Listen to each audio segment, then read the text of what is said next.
pozorištu. Pa ono je ni malo ne može osigurati za život. Ali ona je rođena za pozorište. Sama si rekla. Rođena je. I tu nema zbora.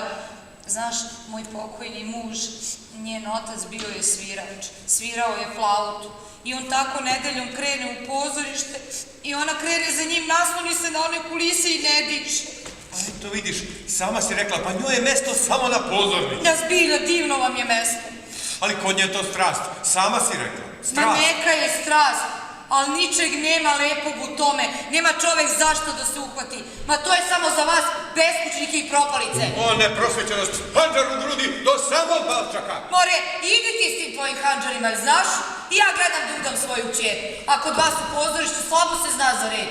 Saleću je i sa raznih strana koje kakve gluposti šapću na uvo. Eno, i matori knezdu Lebav se navadio. I on bi pod stare dane da se udvara mladoj devojci. Pa jel to u redu, pitam te? Jel to u redu? Knezdu Lebov. On. Hanđar u grudi do samog balčaka.